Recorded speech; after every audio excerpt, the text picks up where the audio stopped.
Bien, jóvenes, tengan todos muy buenas tardes.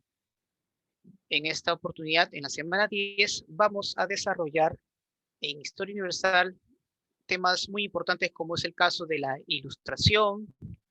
Vamos a hablar también sobre el despotismo ilustrado y también, pues, en este caso, es referente, pues, a aquellas monarquías que van a querer instaurar nuevamente este tipo de estados. Y terminamos desarrollando lo que es la primera revolución industrial. ¿De acuerdo? Muy bien, excelente. Bien, vamos entonces a empezar. A ver, jóvenes, la ilustración en este caso vendría a ser eh, en, o está fundado principalmente en la creencia, pues, del valor acerca de lo que es la razón, ¿no? Es un movimiento ideológico promovida por la burguesía que va a criticar al antiguo régimen. Pero, ¿qué es esa creencia, profesor, con respecto a la razón? Bueno, esta, esta palabra es muy importante para los ilustrados, para este movimiento, ya que es la única manera para poder entender y hacer progresar al mundo. De hecho, su primer efecto fue poner en cuestión todos los principios sobre lo que reposaba la sociedad del antiguo régimen, de la Europa feudal. Y esto es fundamental. Estamos hablando pues ya entre el siglo XVII y XVIII principalmente. ¿Cómo así, profesor, se origina y se expande la ilustración? Bueno, los orígenes, de hecho, lo vamos a encontrar en el siglo XVIII, en la famosa época o siglo de las luces, así también se va a llamar, y nace gracias a esta integración entre las tres grandes filosofías o corrientes filosóficas que había en ese tiempo. Claro, una corriente filosófica que obviamente va a respaldar a la burguesía, como es el caso del liberalismo político, el empirismo inglés y el racionalismo francés. Ahí van, digamos, a estas tres corrientes filosóficas van a dar o van a originar a este importante movimiento o corriente filosófica llamada la Ilustración, que repito, va a ser una corriente, un movimiento ideológico que va a estar sin duda o que va a ser crítico del antiguo régimen. Esto es importante siempre tomar en cuenta. Nace principalmente en Inglaterra, jóvenes. Hay que recordar pues que la experiencia inglesa confirma pues básicamente estas ideas burguesas con el propósito de tomar el Estado. Ahora bien, estoy seguro que muchos de ustedes de repente relacionan la ilustración con Francia. Lo que pasa es que Francia va a ser pues el Estado más eh, feudal, característico del antiguo régimen, encarnada pues en el rey Luis XIV. Por eso que la ilustración tuvo su máximo apogeo en ese país y que va a ser protagonista fundamental para la Revolución Francesa. Y además también muchos criollos de América Latina van a inspirarse en este movimiento ideológico para buscar la separación de España. Entonces, como yo justamente mencioné, alcanza su máximo apogeo en Francia, ¿no? Contra el antiguo régimen, el absolutismo francés. Características principales del pensamiento ilustrado, profesor. Bueno, una de las características es que sin duda combate el absolutismo y de hecho pues para ello necesita pues hacer el uso de la razón. Por lo tanto, La fuente de la verdad para los ilustrados es la razón. Rechaza el mercantilismo, por lo que propone el liberalismo económico. Los ilustrados tienen fe en el progreso y son muy críticos, muy críticos. Rechaza la intolerancia. Y además promueven lo que se conoce como la doctrina del buen salvaje. Muchos dirán, profesor, ¿y qué significa eso por ahí? Bueno, ahora justamente vamos a mencionar, no se preocupen. Ahora voy a mencionar pues en qué consiste pues esa doctrina, ¿no? del buen salvaje. Lo que sí es importante mencionar también son sus máximos representantes, ¿no? Profesor, pero explíqueme, por favor, ¿qué significa esta doctrina del buen salvaje? Bueno, la idea del buen salvaje, jóvenes, recoge pues la creencia de que los seres humanos, en su estado natural, son desinteresados, pacíficos y muy tranquilos. Y más bien, pues, los males como la codicia, la ansiedad y la violencia son productos de la civilización, ¿no? Lo que justamente nos menciona. De hecho, jóvenes, antes de hablar sobre los más importantes representantes de la Ilustración, no podemos olvidarnos pues del padre del liberalismo económico, John Locke, el padre de las nuevas ideas, que de hecho ya criticaba el absolutismo desde el siglo XVII, allá por 1690 aproximadamente. Es más, él ya planteaba la división de los poderes. Ya se hablaba del parlamentarismo. Recuerden que Inglaterra fue el primer estado parlamentario. Fue un primer estado donde predomina la monarquía constitucional.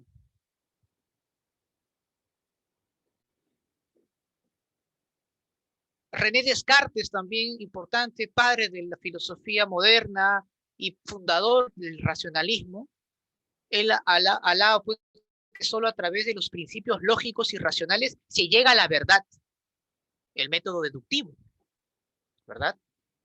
Muy bien. Profesor, ¿quién es el señor Montesquieu? Como ustedes apreciar acá. Bueno, Montesquieu, eh, claro, su verdadero nombre era Charles de Second Dat. Él, para él, el espíritu de las leyes, o en este caso, perdón, sus principales obras eran el espíritu de las leyes, las cartas persas, en fin. Para Montesquieu, jóvenes, solo un Estado moderno puede garantizar la libertad personal. Por lo tanto, Montesquieu estaba a favor de una monarquía constitucional.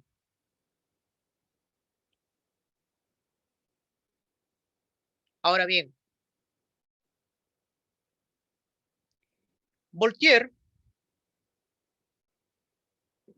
aunque su verdadero nombre pues es François-Marie Arauz, Voltaire, por ejemplo, luchó para eliminar pues los defectos que la religión tenía, ¿no? y de la sociedad de su época. Él más bien predicó una religión natural. Había pues una especie de creencia pues en el carácter universal de lo moral. Él era partidario de la fe en el progreso científico y artístico como medio para lograr la felicidad humana. Y bueno, ¿quién no conoce a Rousseau? Él reconoce pues que todos los ciudadanos de una nación no pueden legislar directamente. Es preciso, según él, que las personas elijan a sus autoridades a través pues del sufragio universal. Esto es muy, muy importante, ¿no? Lo que nuestro amigo Rousseau menciona. Es más, él era creyente pues de que el Estado, para preservar su libertad, ¿no? En este caso pues la responsabilidad la tiene que tener pues el pueblo, de ser pues el depositario del poder y a los gobernantes. Para Rousseau solo existe libertad en la igualdad y en la aceptación de la voluntad general. Importante tener en cuenta lo que propone nuestro amigo Rousseau.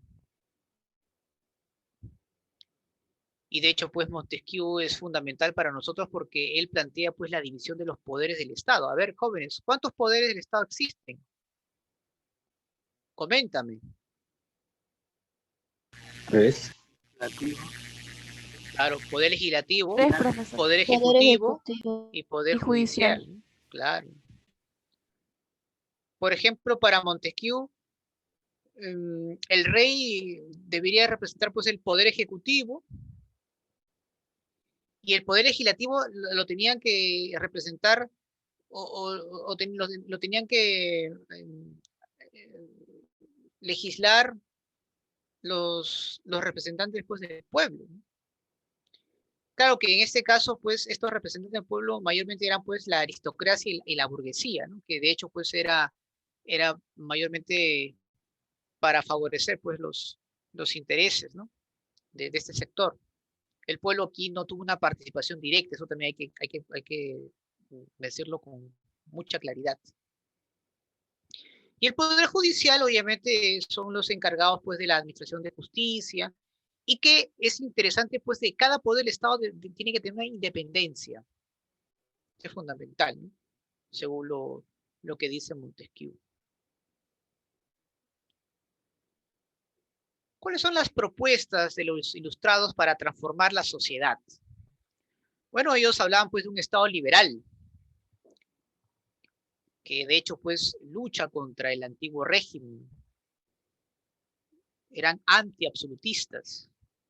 Se hablaba pues de la igualdad jurídica, por lo tanto había que eliminar el Estado, la sociedad estamental. Profesor, ¿qué es una sociedad estamental? Una sociedad estamental, pues aquella sociedad estratificada, muy segmentada, donde solamente los privilegiados pueden gozar, o en este caso los sectores considerados altos, como la aristocracia, como la nobleza, puede disfrutar de los privilegios y el resto no. Eso habría que cambiar. Hablaba también pues de el libre cambismo, donde permita pues que personas particulares puedan también ejercer una actividad económica importante, principalmente en el comercio.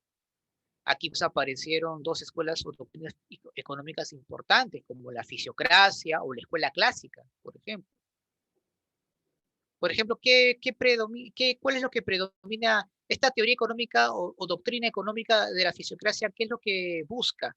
Bueno, ellos mencionan pues que la riqueza de una nación reside no en los metales preciosos, sino en la actividad agrícola, por ejemplo. En cambio, en la escuela clásica, principalmente promovida por Adam Smith como su principal representante, dice pues que la riqueza de una nación pues es el trabajo.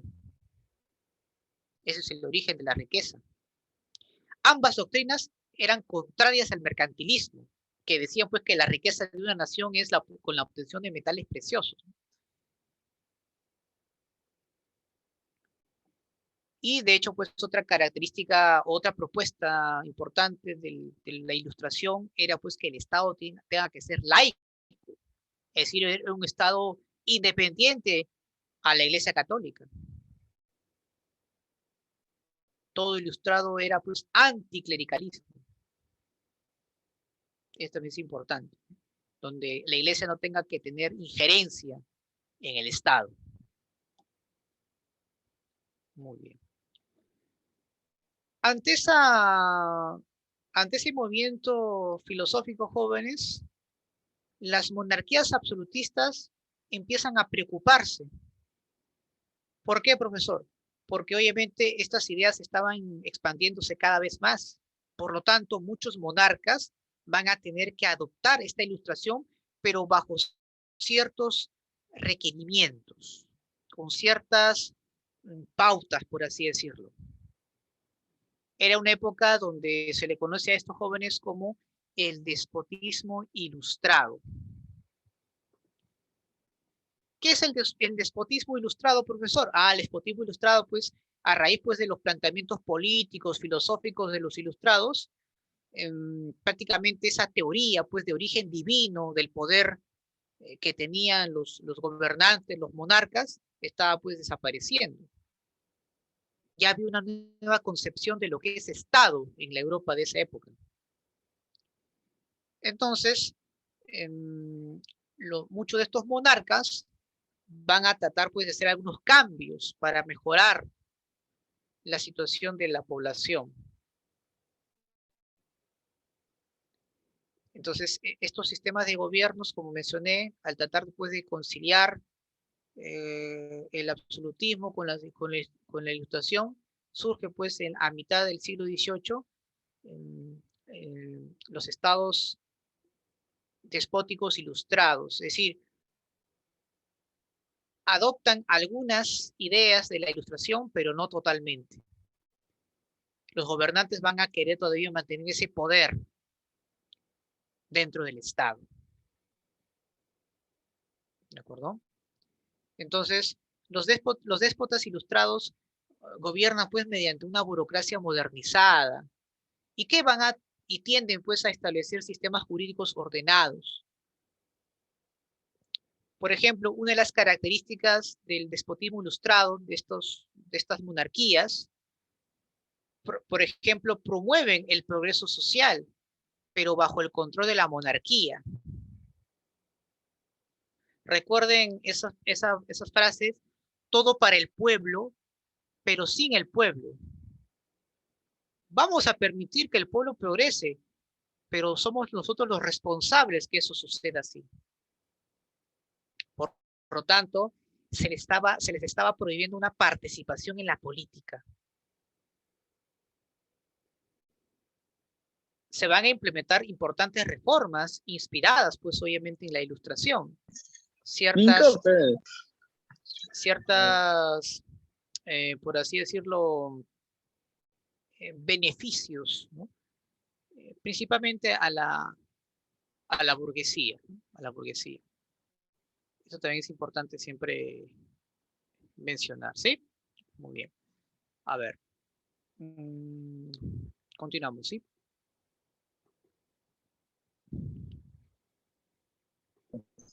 Ahora bien, por favor, apagar sus audios, sus micrófonos. Principales reformas, profesor. Bueno, ahí claramente estás viendo pues que las reformas más importantes no es tanto para la población, sino para una reestructuración del Estado moderno, como una reorganización de la burocracia, y por lo tanto hay un incremento del centralismo. Esto está claramente establecido. Muy bien.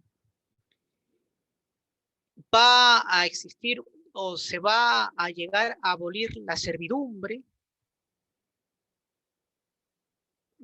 Se va a desactivar muchos tribunales de la Santa Inquisición que torturaban personas.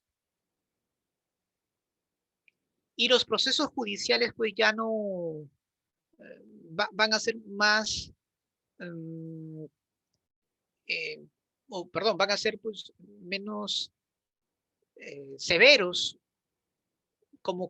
es decir, estos juicios que se van a dar van a buscar pues ciertas normas que permitan de una manera u otra que la persona que sea juzgada tenga pues ciertos derechos o incluso algún tipo de justicia que se le quiera proporcionar para defender pues su inocencia. Y antes pues no existía. Toda persona sospechosa ni siquiera pasaba un juicio, rápidamente pues era sentenciado y muchos de ellos pues a pena de muerte. Va a haber incluso cierta tolerancia religiosa, eso también es importante, ¿no? En los países o los estados modernos despóticos ilustrados van a permitir pues una tolerancia religiosa y también pues el regalismo. Profesor, ¿qué es el regalismo? Dicen por ahí.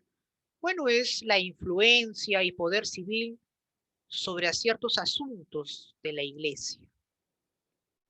Ahí claramente pues estamos viendo, ¿no? Que es también importante, ¿no? Y esto se da pues como parte de una política que se desarrolla pues en estos tiempos de un Estado moderno, ¿no? Que, repito, adapta la ilustración, pero una parte nada más de ella, no completamente. Muy bien. Entonces, ese es lo que es el regalismo, ¿no? Ciertas facultades o prerrogativas, ¿no? Reconocidas a la nobleza, ¿no? Y al clero también. Muy bien. Y bueno, hay una reforma ilustrada de la educación, pero principalmente pues a los sectores de la burguesía, principalmente. Eso también es importante mencionarlo. Los principales representantes del despotismo ilustrado, por supuesto, vamos a mencionar acá algunos de ellos, ¿no? Como por ejemplo tenemos aquí a Carlos III de España. Él hace una reorganización pues del ejército, llega a abolir la tortura, se va a reducir los privilegios eclesiásticos, por ejemplo. De hecho, pues él es uno de los más importantes reformistas borbones en sus colonias. ¿Quién es Federico II de Prusia, profesor? Bueno, en este caso, una de las principales acciones, más importantes acciones de Federico de Prusia es abolir también la tortura, va a permitir pues el desarrollo de la industria, donde va a apoyar a la burguesía para dicho propósito. Por eso que Prusia pues más adelante se va a convertir en un estado industrial muy importante, que luego al unificarse con otros estados germanos nace Alemania.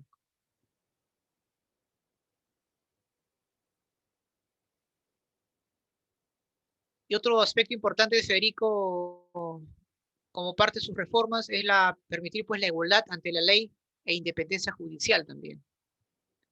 María Teresa de Austria, como parte de sus reformas, va a permitir o va a promover pues la creación de departamentos provinciales, va a promover impuestos que afectan a la iglesia y también a la nobleza, ¿no? Por primera vez, pues, una monarca de ese tipo o una emperatriz va a exigir que también la nobleza pague impuestos. También va a abolir la tortura. Su hijo, José II, digamos, no va a ser tan reformista como su madre. Más bien va a permitir una centralización administrativa y cultural, pero sí va a abolir la servidumbre y tolerancia religiosa, ¿no? Es lo que va a permitir también José II.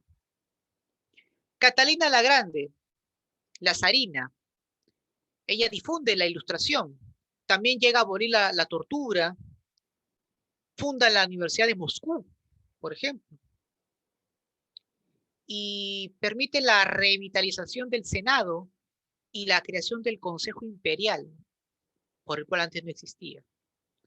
Entonces son cambios muy importantes que van a dar estos monarcas que van a adoptar, repito, el pensamiento de la ilustración. Muy bien, chicos. Luego, bueno, Inglaterra, como ya les mencioné, jóvenes, va a ser pues sin duda uno de los primeros países que va a estar bajo el control de la burguesía. y por lo tanto van a ser los primeros en llegar a conocer lo que se conoce hoy en el mundo como la primera revolución industrial. Profesor, ¿y qué es la primera revolución industrial? Bueno, fue el proceso de grandes transformaciones tecnológicas que se van a aplicar en la producción. Prácticamente es una época donde el trabajo manufacturero va a ser reemplazado por las máquinas. Por eso es que se dice pues que su base fue el maquinismo y por lo tanto la aplicación pues de los conocimientos técnicos y científicos en la producción. Profesor, antecedentes, por favor, ayúdenme a establecer. Bueno, el primer antecedente más importante, sin duda, pues que acaba de haber un establecimiento de un estado burgués en Inglaterra, a través pues de la Revolución Gloriosa de 1688, donde la burguesía tomó el poder político y establece la monarquía constitucional que hasta el día de hoy, jóvenes, existe. Y es así, a partir de ahí, pues que el Estado inglés va a llevar a cabo una política de campos cercados. Profesor, ¿y qué consiste esta política de campos cercados?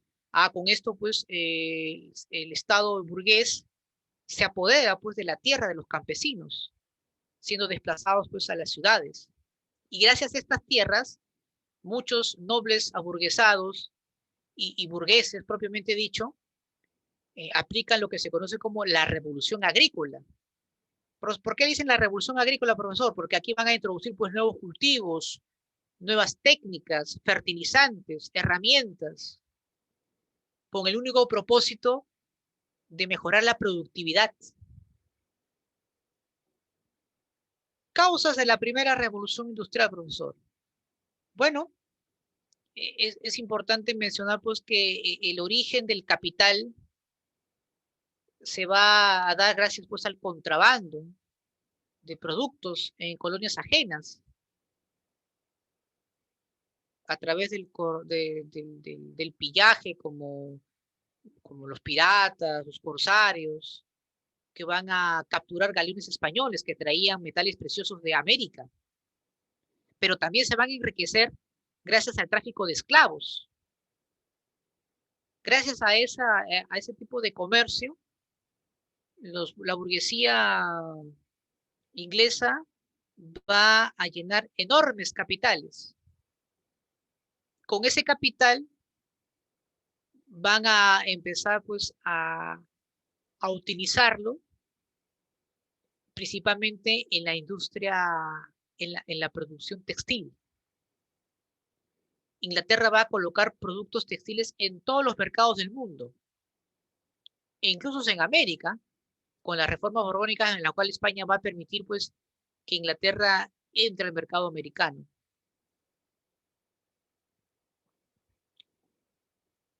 Se va a dar pues un importante desarrollo de importantes innovaciones tecnológicas y nuevos inventos que de hecho van a ser aplicadas a la producción textil.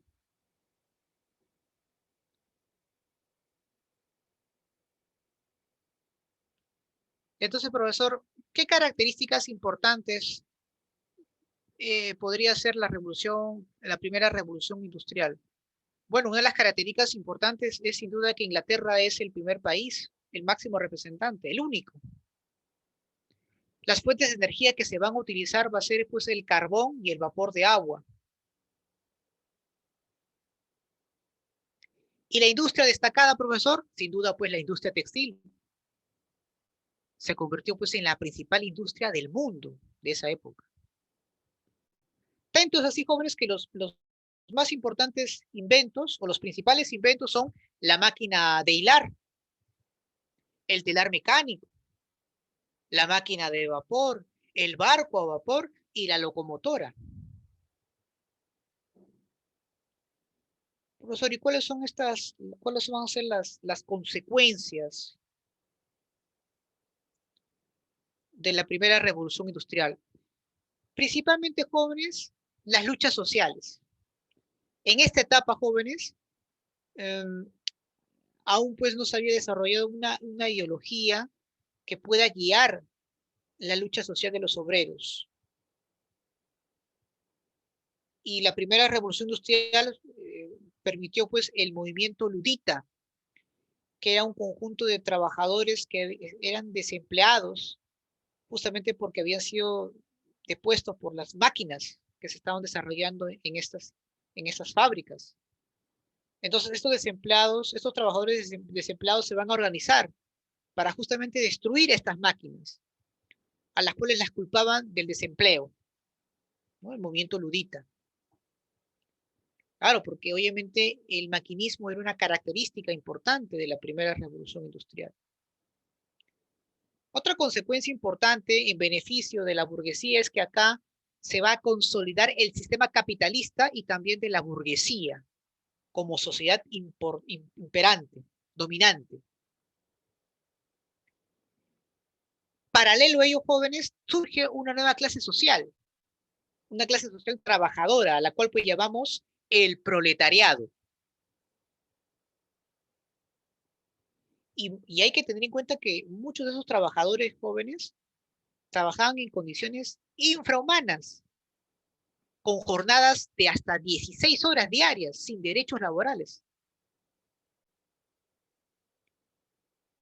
También se va a observar, principalmente en Europa, un crecimiento demográfico, en especial de las ciudades urbanas, donde ahí se estaban implementando las fábricas. ¿Por qué se incrementó la población en las ciudades, profesor? Producto pues del abandono del campo para obtener un mejor empleo en las industrias. ¿Y dónde estaban las industrias? En las ciudades. Eso también es importantísimo siempre tomar en cuenta. Muy bien, chicos. ¿Preguntas, dudas, inquietudes hasta aquí sobre el tema de hoy? ¿Alguna inquietud? No, profesor, ninguno. Ninguna. Muy bien. Vamos entonces a desarrollar algunas preguntas de esta parte, de esta clase. Ahora te voy a colocar en stop. Muy bien, vamos a empezar. Muy bien. A ver, primera pregunta, a ver, con ustedes. Vamos a desarrollar. La ilustración hay que indicar lo incorrecto, ¿ah? Lo incorrecto. Uno de los más importantes representantes es Rousseau, por supuesto que lo es. Sostuvo pues que el principio de que la razón subordina a la fe, por supuesto. Paralelamente pues a esta difusión de la ideología se desarrolló la primera revolución industrial. ¿Qué dicen ustedes? Acá, primera revolución. Dice, tiene como frase todo para el pueblo, pero sin el pueblo. Ah, eso no es cierto, ¿no? ¿Nace en Inglaterra? Por supuesto que nace en Inglaterra. Entonces, ¿cuál sería la respuesta, jóvenes? La D, ¿no? D. La D. Claro, Sí. este es característico del despotismo ilustrado, no de la ilustración. Claro que sí. La D de dedo. Excelente. Muy bien, muy bien. Los pensadores ilustrados criticaron una sociedad estamental basada en la tradición. Ellos defendían un sistema D en el que el progreso fuese accesible a todos los individuos. ¿Qué hablaban entonces de un sistema de qué? De aumento de impuestos, de comercio mercantilista, de absolutismo monárquico, de fomento de la intolerancia o de igualdad social y legal. Igualdad social y La A, legal. ¿sí o no? Igual, igualdad. Correcto, ¿no? Corre, muy bien, muy bien. Por ahí en el chat también me están respondiendo. Excelente, muy bien. La A. Claro que sí, ¿no? Muy bien.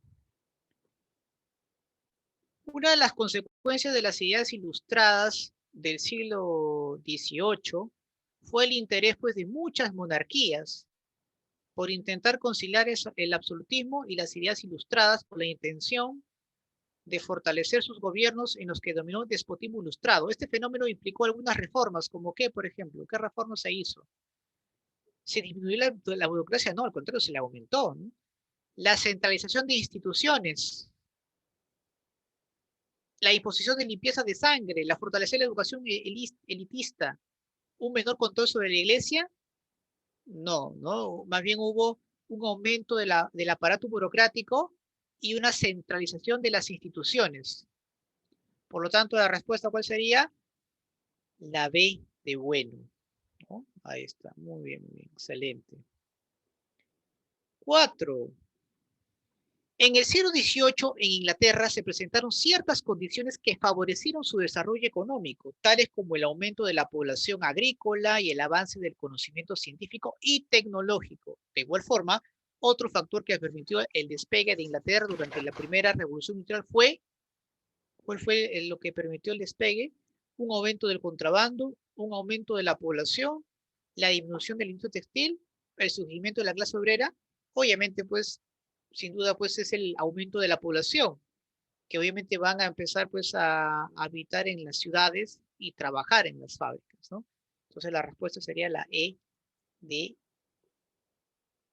ahí está, ¿no? De enemigo. A ver, 5.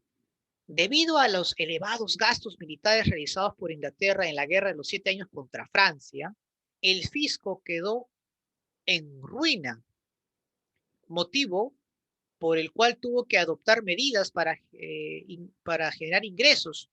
Una de estas fue el impuesto al consumo del alcohol, el cierre del puerto de Boston, la separación de los funcionarios criollos, la libertad de comercio de sus colonias o el monopolio del comercio del azúcar. ¿Cuál podría ser? A ver, ¿cuál sería acá la respuesta? A ver, te dejo para que tú analices.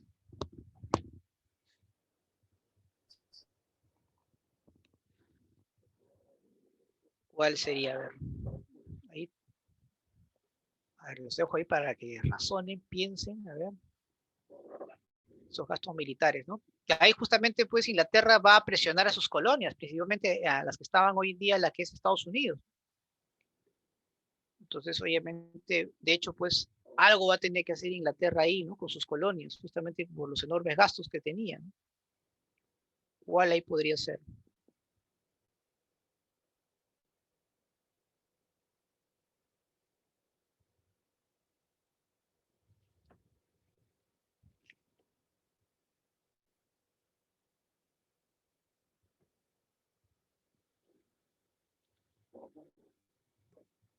La D, ¿seguro la D? No, al contrario, ¿cómo va a permitir libertad comercial de sus colonias? Si necesita, obviamente, más bien ¿De tener profesor? un mayor recaudación. Claro, la E, ¿no? El monopolio comercial del azúcar. Por eso que uno de los impuestos que va a afectar a los colonos americanos es justamente el impuesto al azúcar. Recuerden, el Sugar Act, ¿no? Ley del azúcar. Muy bien. A ver acá, vamos a continuar. El despotismo ilustrado simboliza, jóvenes, a ver, el absolutismo legalizado por los papas, el absolutismo legítimo por la razón, o legitimado por la razón, el pensamiento ilustrado al estilo prusiano, el fin de las revoluciones burguesas. La, yo creo que es más bien el absolutismo legitimado por la razón, ¿sí o no? ¿Correcto? Muy bien. La B de bueno. A ver, un representante de la fisiocracia, jóvenes. Un fisiocrático, a ver, un representante. Turgot, Adam Smith, Kesney o Malthus. ¿Qué dicen ustedes? ¿Qué dicen ustedes? A ver. Bueno, Malthus es totalmente, pues, liberalista, igual que Adam Smith, ¿no? Solo acá, pues, ¿quiénes nos quedarían? Nos quedaría, pues, en este caso, por ahí, A y B. Turgot A y B, profesor. o Kisney. A ver, ya, muy bien. Claro, puede ser ellos dos, ¿por qué no? A ver, ¿quién dice lo contrario? ¿No?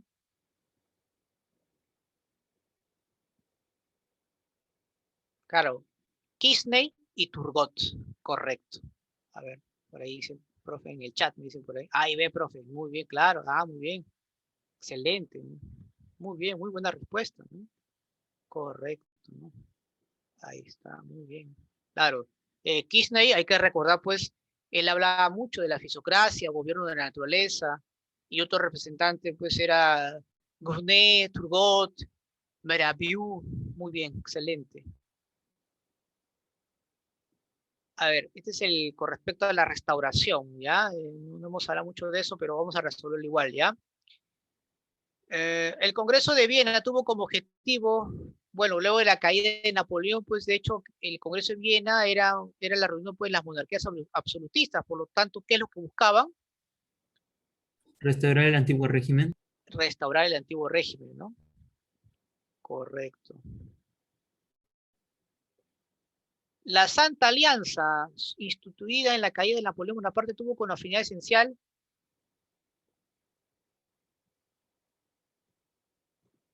de hecho, evitar, ¿no?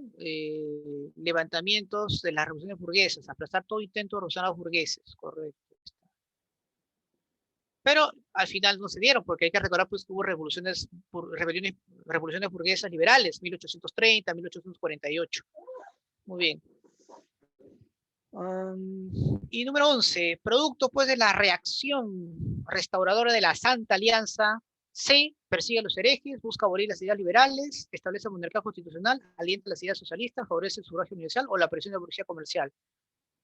Bueno, busca abolir pues las ideas liberales. Correcto. Muy bien, jóvenes. Bien, chicos, vamos entonces. Bien, jóvenes, tengan todos muy buenas tardes. Ahora en Historia del Perú vamos a desarrollar lo que es la semana 10, cuyo tema es la guerra del guano y el salitre y la reconstrucción nacional, jóvenes. ¿Ya? Muchos de nosotros lo conocemos como la guerra con Chile, ¿verdad? Perfecto. Vamos a desarrollar rápidamente el concepto, causas, consecuencias, etcétera. ¿Ya? Hay antecedentes, también es fundamental. ¿Ah? A ver, diríamos que la guerra del guano y salitre que se desarrolló entre 1879 y 1883, jóvenes, fue un conflicto militar en la que la burguesía británica financia al Estado chileno para controlar los salitres de Perú y Bolivia. Esto es clarísimo, ¿sí? Ahora bien, las élites de los países beligerantes, es decir, las que están en conflicto, van a involucrar a los sectores populares en esta guerra. Aquí pues resalta pues el patriotismo, el nacionalismo, ¿verdad?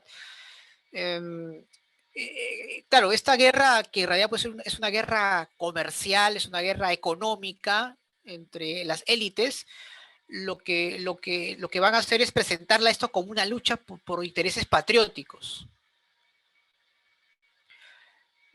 Pero la realidad es que estaba en juego, eran intereses, ¿no? Intereses pues de la burguesía, en este caso peruana, ¿no? Y también inglesa, respecto pues al negocio del salitre, ¿ya? Esto se da pues en un contexto en el marco pues del desarrollo del imperialismo colonial inglés, que de hecho pues buscaba enclaves aquí en América Latina. Y en el marco pues también del desarrollo de la paz armada, que ya se estaba desarrollando en Europa desde 1871 a 1914. ¿Por qué? ¿Por qué creen que era importante el salitre para los ingleses, jóvenes? ¿Cuál creen que sea la razón ahí?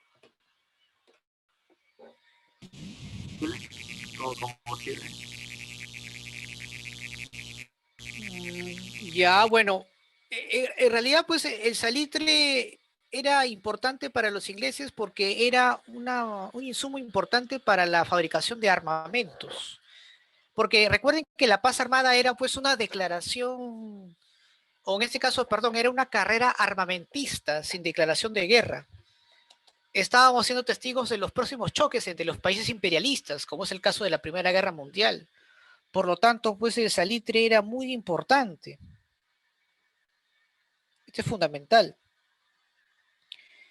Es decir, el salitre era necesario para la industria militar.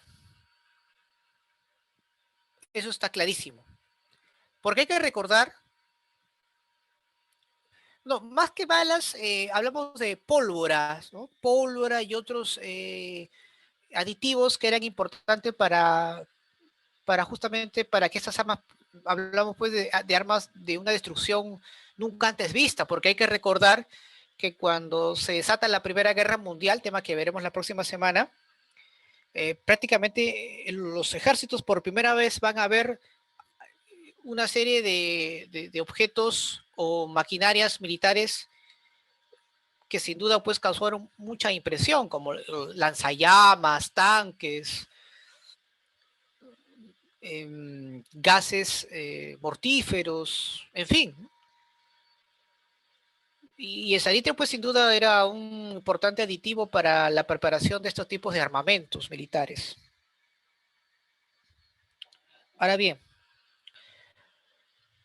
¿cuál acá viene a ser, profesor, las causas entonces de la guerra? Bueno, podemos dividirla en tres tipos de causas, ¿no? Causas económicas, bueno, dos principalmente, ¿no? Causas económicas y políticas. De hecho, pues sin duda, y eso lo voy a siempre reiterar, jóvenes, toda guerra pues tiene como causas económicas principalmente, ¿no? Son los intereses económicos por la cual pues se provocan las guerras, principalmente. Eso también hay que eh, ponerlo siempre en claro, ¿sí? Eso es fundamental. Toda guerra, repito, tiene pues causas económicas en en primer lugar, ¿sí? Muy bien.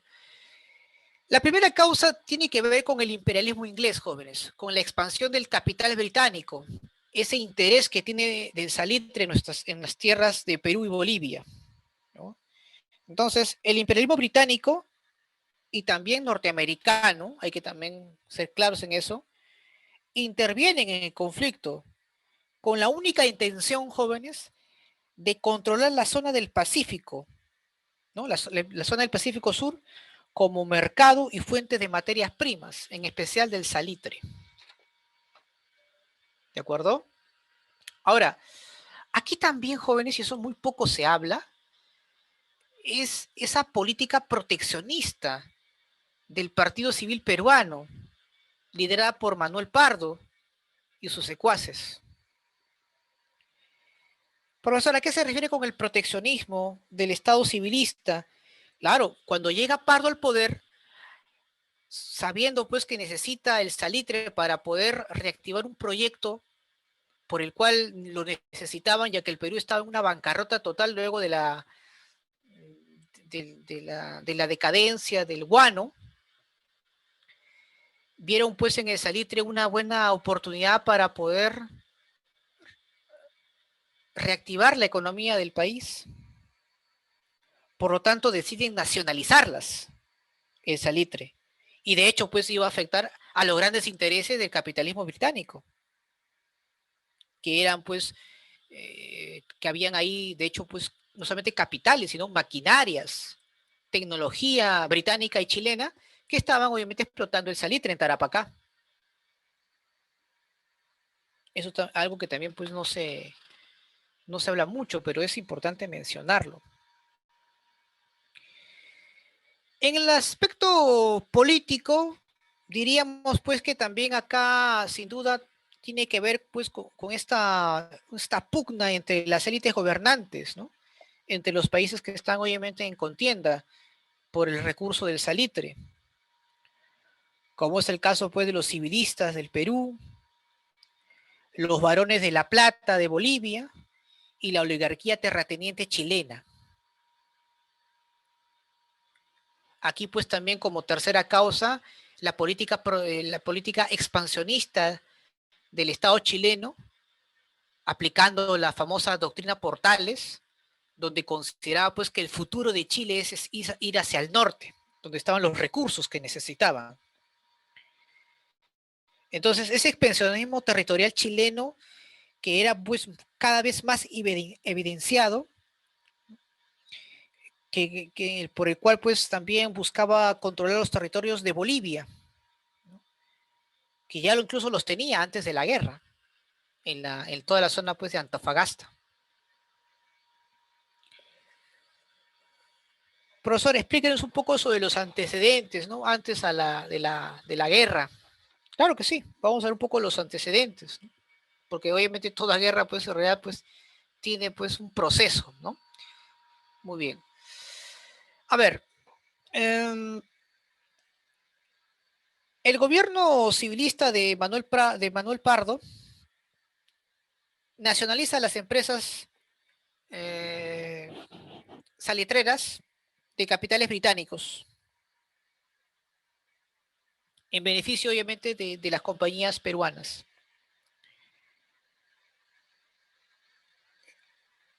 hay que recordar pues que otro aspecto importante es que años atrás, cuando Pardo nacionaliza los salitres, Bolivia había llegado a un acuerdo con Chile. En ese tiempo estaba gobernando un dictador, Mariano Melgarejo, por lo que le daba todas las facilidades al capital británico chileno para explotar el salitre en Antofagasta. Es más, ahí se funda una compañía, la compañía salitrera de salitre de Antofagasta, de capitales ingleses principalmente.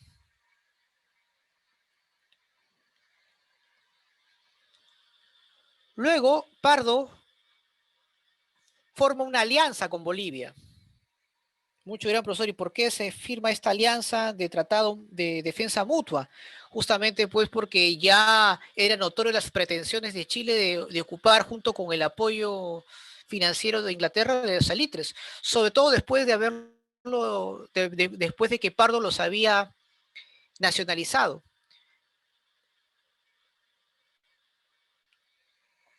Eso también es importante aclararlo, ¿no?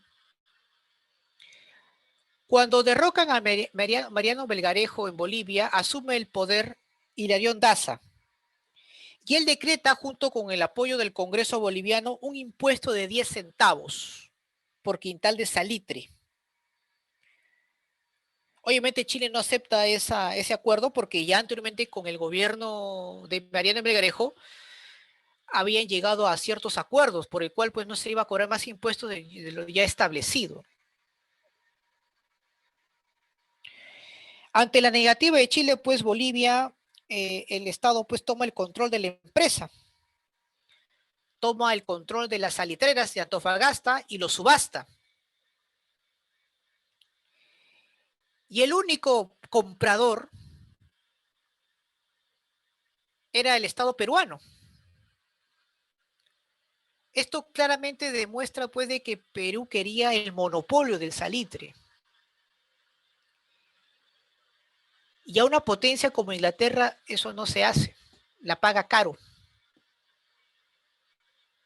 Por lo tanto, obviamente Inglaterra va a preparar militarmente a Chile. Ahora, muchos dirán, profesor, ¿y por qué Inglaterra no inicia o recupera esas salitreras ellos mismos? Porque obviamente si lo hacen directamente, otros países iban a intervenir, como es el caso de Estados Unidos, Francia, Alemania. Por lo tanto, pues era necesario pues, que otros países, acorde a sus intereses, puedan obviamente realizar esa labor. Y Chile pues reunía las condiciones necesarias. Primero, se veía afectado económicamente porque también se les estaba quitando pues el predominio del salitre, ya que se iba a ver pues un monopolio donde el Estado boliviano y peruano iban a controlar prácticamente el 90% de salitre, tanto de Antofagasta como Tarapacá. Esos, digamos, son los antecedentes jóvenes, ¿no? Que de hecho, pues, es importante siempre tomar en cuenta, ¿no? Antes de desarrollar un poco lo que era la guerra, ¿no? Del guano y el salitre. ¿Cuál es el pretexto, profesor, que se usó para esta guerra? Bueno, dependiendo, ¿no? Para el Perú, pues era la ambición de Chile. Ese es el pretexto que siempre se los ha querido impartir en los colegios.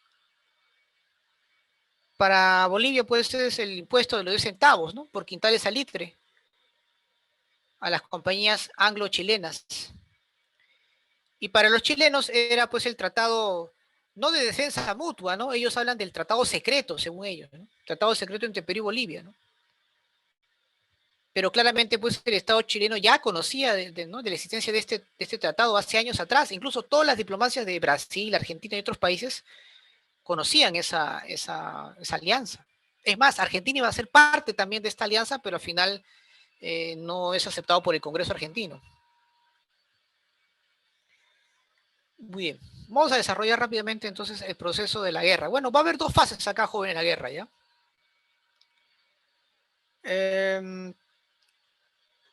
La primera es la llamada fase marítima o naval, y luego vamos a hablar sobre la fase terrestre.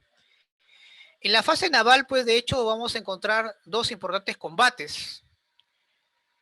Obviamente ya se habían dado otros tipos de altercados, pero estas son, digamos, las más significativas. ¿Cuál era el objetivo de esta campaña marítima, jóvenes? El objetivo era controlar el litoral, porque ahí pues estaba ubicado el comercio en el Pacífico Sur, puertos, estaba el desembarco de las tropas, por eso era vital tomar el control del mar. Ahora bien, se da pues el famoso combate de Iquique, donde el Huáscar hunde la Esmeralda y ahí muere pues el héroe máximo de Chile, Arturo Prat. Lamentablemente para nosotros la independencia, nuestra mejor embarcación, al perseguir a la Covadonga, choca contra un arrecife y se hunde. Nuestra única embarcación que teníamos para el combate era el Huáscar. Y por 6 meses el motor Huáscar creó pues zozobra en los puertos chilenos, capturando transportes marítimos, pertrechos de guerra, y mientras el Huáscar todavía estaba en actividad, las tropas chilenas no podían desembarcar en el sur. Hasta que lamentablemente pues va a ser rodeada en la punta de Angamos y se produce este famoso combate un 8 de octubre de 1879, donde se captura al Huáscar. Muere pues nuestro máximo héroe naval, Miguel Grau Seminario. Consecuencias, profesor, de esta primera fase. Chile controla el mar. Y se produce pues ya la segunda fase, la fase terrestre, en el cual pues el objetivo era controlar pues la zona salitrera de Tarapacá para solventar la guerra. Y vamos a ver acá en la fase terrestre vamos a ver 3 tipos de campañas, ¿no? La campaña del sur, la campaña de Lima y la campaña de la Breña o de la Resistencia, jóvenes. Luego de que los chilenos toman el control del mar, las tropas sureñas desembarcan al puerto de Pisagua y se produce el primer enfrentamiento, que es la batalla de San Francisco, donde lamentablemente pues vamos a ser derrotados. Posteriormente, se produce la batalla de Tarapacá, donde milagrosamente va a ser un triunfo de las tropas peruanas. Lamentablemente, debido pues a la falta de previsiones, nuestras tropas van a tener pues que replegarse y abandonar esta zona. Y eso va a ser aprovechado pues por los chilenos para tomar esta importante región y a partir de ahí empieza pues a explotar el salitre y con eso pues empiezan a solventar la guerra. Ahora bien, luego de la pérdida de Tarapacá, asombrosamente el presidente Prado pide una colecta pública para poder viajar a Europa y comprar armamentos. Le deja encargado pues al vicepresidente Luis Lapuerta y cuando Mariano Ignacio Prado estaba de viaje, estaba en Europa, a la cual ya no va a regresar hasta que termine la guerra, huye. Luis Lapuerta, el gobierno provisional de Luis Lapuerta recibe un golpe de Estado a cargo de Nicolás de Piérola.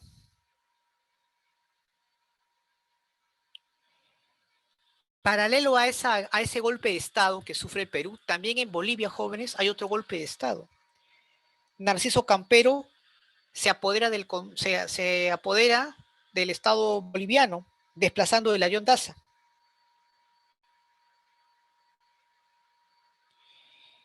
Mientras eso estaba ocurriendo, tanto en Perú como en Bolivia, Chile realiza un segundo desembarco. El objetivo pues era controlar militarmente Moquegua, para luego invadir desde ahí Tacna. ya que Tacna pues era la ciudad que abastecía al ejército peruano en el sur. Esa era la táctica chilena. Por eso es que se produce pues la batalla de Arica, una de las más conmemorables batallas, sin duda fundamentales, ¿no?, que se han ido dando. Ahí pues hay un enfrentamiento ahí desigual, ¿no?, en el cual pues murieron una gran cantidad de, de, de compatriotas, donde lamentablemente pues 1.500 soldados peruanos contra más de 5.000 soldados chilenos.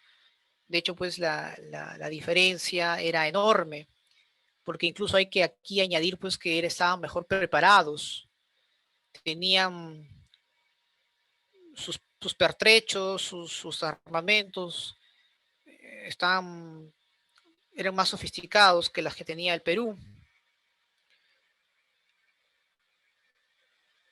Y bueno, lamentablemente pues sufre una derrota terrible y provocando pues la muerte de Francisco Bolognesi, ¿no? Bolognesi. Muy bien. Otra batalla importante que se va a dar pues es justamente en la batalla de Tacna, ¿no? En la batalla de Tacna, o también llamada pues de el Alto de la Alianza. Ya, esto también es importante mencionar. Ahí pues de hecho va a ser una victoria de Chile. Y bueno, Bolivia se retira de la guerra en esa batalla, jóvenes. Ahora muchos dirán, profesor, ¿y por qué Bolivia se retira de la guerra? Hay una razón fundamental, ¿no? Chile le hace un ofrecimiento a Bolivia en otorgarle parte del territorio peruano, ¿no? Un territorio costeño. ¿Ya? Acá sí lo que quiero corregir, jóvenes, es que primero es la batalla de Tacna, que yo he mencionado justamente porque era importante tomar Tacna, porque ahí estaban los pertrechos, ¿no?, que llegaban en apoyo del ejército del sur, y luego se produce pues la batalla de Arica, ¿ya? Que lo vamos a corregir un ratito. Un momentito, vamos a, ahí te lo corregimos. Hay que ser pues muy meticulosos aquí en el proceso histórico. Un momentito ahí. Ahí está.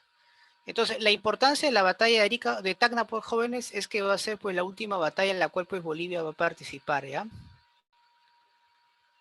Ahí pues nuestros hermanos bolivianos nos abandonan solos en la guerra, ¿no? Y ya sabemos por qué, ¿no? Les prometieron mar. Y hasta ahora están esperándolo. Muy bien, ahí está, ¿no? Muy bien. Luego se da pues la batalla de Arica, ¿no?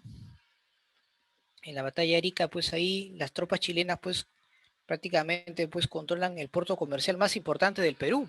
Arica en ese momento puede ser el puerto más importante, ¿eh?, en el sur. Lamentablemente pues va a caer pues a manos de los chilenos.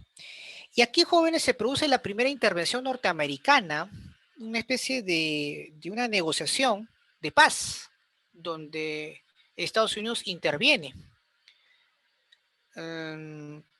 Acá pues se produce esta negociación entre los tres países con la intervención de Estados Unidos en la embarcación La Cubana. ¿Cuál era la propuesta de Chile? Bueno, Chile exigía una entrega de los territorios de Tarapacá, Tacna, Arica y Moquegua, y además pedía una indemnización de 20 millones de pesos. Perú, por su parte, rechazaba pues toda entrega territorial y pide que Estados Unidos participe en esa negociación como árbitro, ¿no?, diplomático, para decidir pues el destino de Tarapacá. Chile, para poder, digamos, presionar al Perú para que termine con la guerra y pueda, digamos, y Chile pueda imponer sus condiciones, se envía hacia la costa norte una expedición a cargo de Patricio Lynch. Era una incursión militar chilena con el objetivo pues de destruir la economía de la costa peruana. destruyendo puertos, ferrocarriles, quemando haciendas, cobrando cupos, porque el objetivo claramente era pues evitar pues que el Perú se recupere económicamente después de la guerra, ¿no? Luego del fracaso de la campaña del sur viene pues la campaña de Lima, jóvenes. Ahí pues Nicolás de Piérola organiza la defensa de Lima, convoca pues a las milicias urbanas para resistir la invasión y lamentablemente pues Lima cae rápidamente por las tropas chilenas luego de la batalla de San Juan y la batalla de Miraflores. Esta campaña pues el objetivo era forzar pues la rendición del gobierno peruano, ¿no? El desembarco de Chile fue rápido, ¿no? Ellos desembarcaron en las playas de Chilca y llegaron pues rápidamente a la capital. Lima es una ciudad muy desprotegida. Si ustedes pueden anotar en el mapa, puede ser invadida por cualquier parte, por el norte, por el centro, por el sur, ¿no? Estaba por el Océano Pacífico. Es una zona muy desprotegida. Y los chilenos pues demostraron justamente esa aseveración que les hago.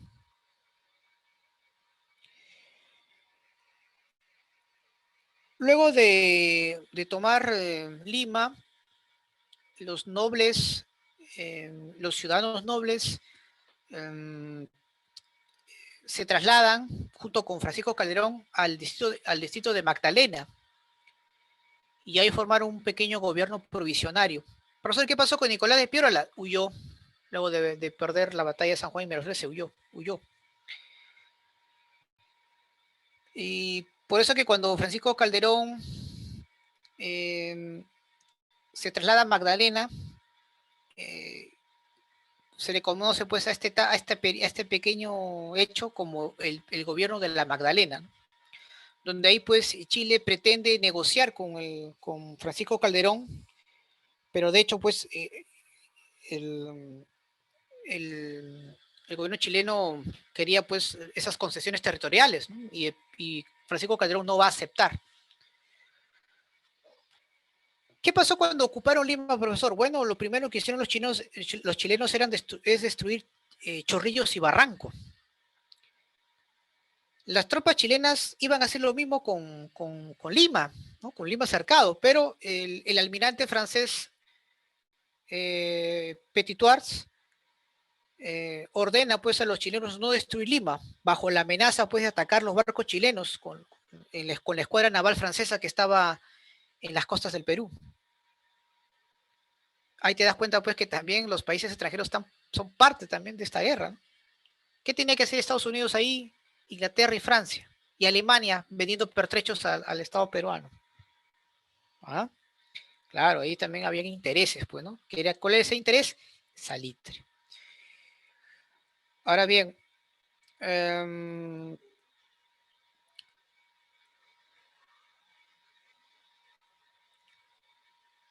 cuando, cuando toman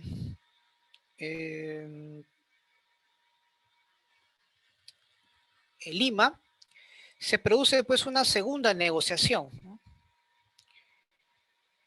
Ya los chilenos ya no quieren llegar hasta Moquegua. Ellos se conformaban con que le entreguen Tarapacá, Tacna y Arica y algo de 10 millones de pesos de indemnización de guerra. Obviamente, pues, García Calderón se niega, pues, ¿no? Porque su,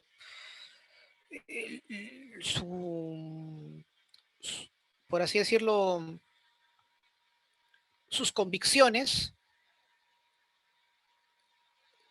no dejaron, pues, de que ceda ante la presión chilena de entregar estos territorios. Acepta la indemnización económica, eso sí lo acepta, pero no territorio. Entonces, ante la negativa, pues, de García Calderón de no ceder territorios, prácticamente, pues, eh, lo expulsaron del país, ¿no? Lo trasladaron a Valparaíso, a Chile, por varios años, él y toda su familia, por no firmar, pues, la rendición, ¿no? Ahí Chile pues claramente ya quería también terminar con la guerra, ¿no? Porque ya se estaba desgastando ambos países, ¿no? Al final pues García Calderón va a ser reemplazado por el vicepresidente Lizardo Montero, que estaba en el sur,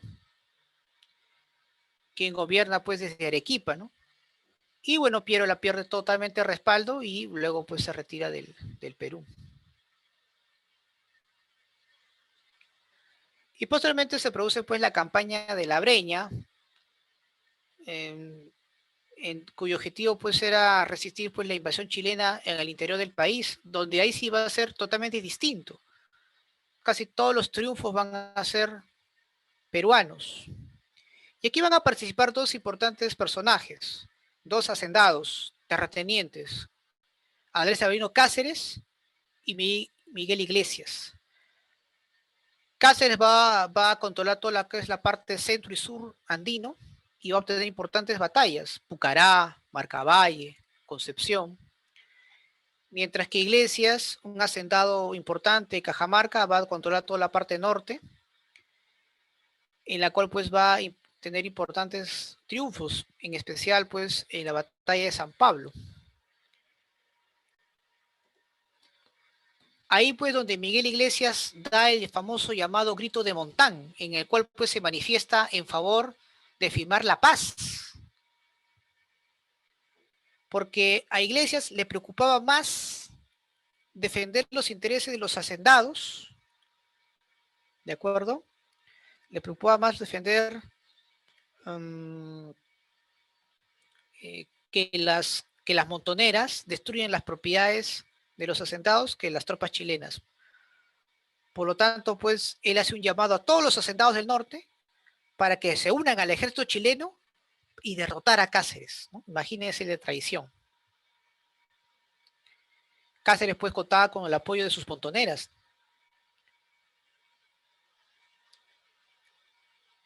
Los terratenientes, principalmente las zonas andinas, temían, pues, que los montoneros aprovechen el caos de la guerra y también del gobierno peruano para poder realizar pues sus reivindicaciones sociales, ¿no? Que era pues la devolución de sus tierras.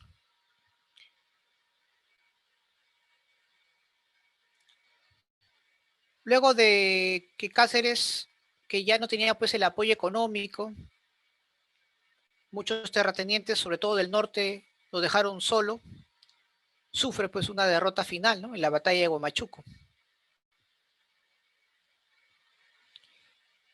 Y luego de ello, Iglesias es reconocido por Chile como el presidente del Perú y firma el terrible Tratado de Ancón, donde el Perú pues le entrega de forma definitiva y Arica y Tacna pasarán pues a Chile por 10 años, tras los cuales pues se debía realizar un plebiscito. Consecuencias, en el plano económico, pérdida de salitre y bancarrota total para el Perú. Casi todos nuestros sectores productivos destruidos y la pérdida pues de nuestras principales materias primas, como es el salitre principalmente. En el ámbito social, la guerra pues lamentablemente evidenció la fragmentación de nuestra sociedad peruana, jóvenes. La guerra demostró pues que éramos una sociedad enferma, fragmentada, dividida. En el ámbito político, los asentados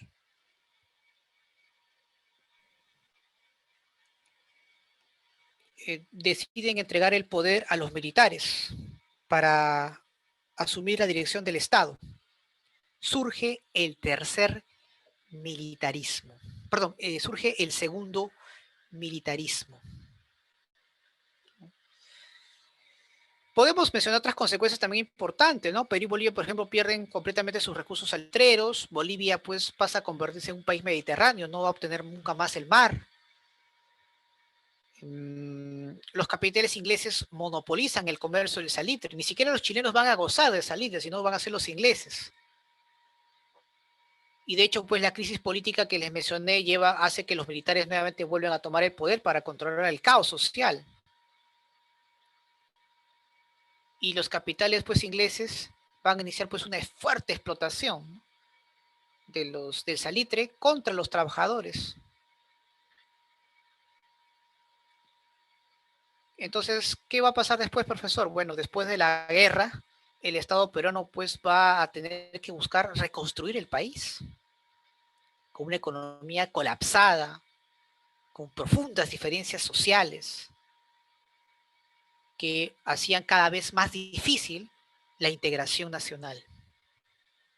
Y justamente pues ahora vamos a ver lo que conocemos como el segundo militarismo o la reconstrucción nacional, que vamos a ver a continuación.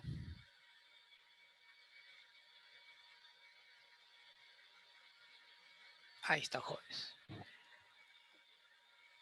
La reconstrucción nacional. Profesor, ¿qué es la reconstrucción nacional o segundo militarismo? Bueno, es un periodo pues en que la cual los militares van a retomar el poder o el control político del Perú tras la guerra del salitre.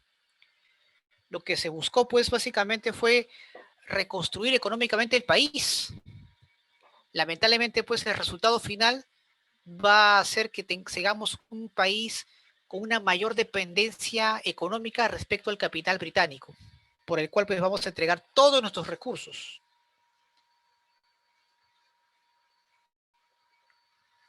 Muy bien. Por ejemplo, una de las características por el cual se encontraba nuestro país luego de la, de la guerra con Chile es que nuestro aparato productivo y financiero estaba completamente destruido. Eso también es importante. Hay que recordar pues que ante la falta de ingresos fiscales y la pérdida pues, de nuestros recursos, nuevamente pues se restablece la contribución personal, ¿no?, el tributo indígena. El Estado peruano ya no tenía pues yacimientos salitreros, lo habían perdido completamente. Y por lo tanto teníamos una fuerte morosidad de pago también de nuestra deuda externa, por lo que se hacía imposible pues tener acceso al crédito. Y una vez más, la incapacidad pues de nuestra clase dirigente para tomar los destinos del país.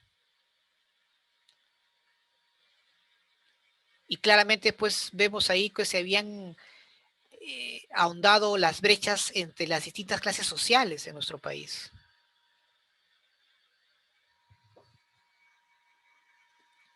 Muy bien.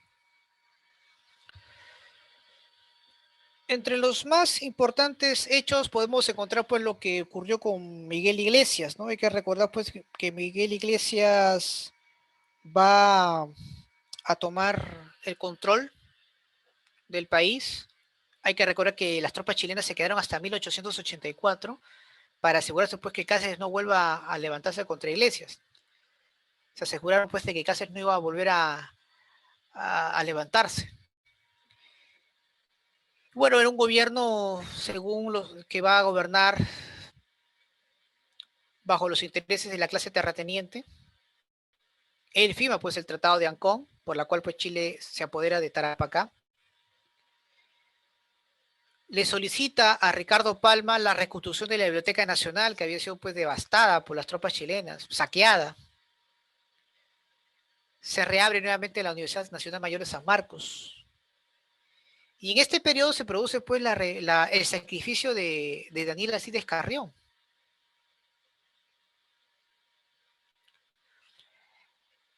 También este gobierno va a estar,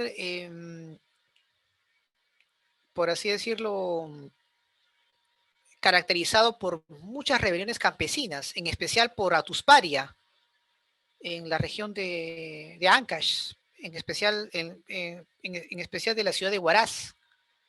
¿Y por qué se van a rebelar, profesor? Justamente contra van a rebelarse contra las contribuciones personales, es decir, contra los nuevos tributos que van a tener que pagar los campesinos. Pero también van a luchar porque los terratenientes estaban usurpando sus tierras. Lamentablemente, pues el gobierno de Iglesias va a abatir completamente estas rebeliones campesinas a costa de la muerte de muchas personas. Aprovechando ese descontento, Cáceres con el apoyo de los civilistas, derroca a Miguel Iglesias y se apodera del Estado. Una de las cosas que va a hacer Cáceres para poder, digamos, reconstruir el país es firmar el lesivo contrato Grace,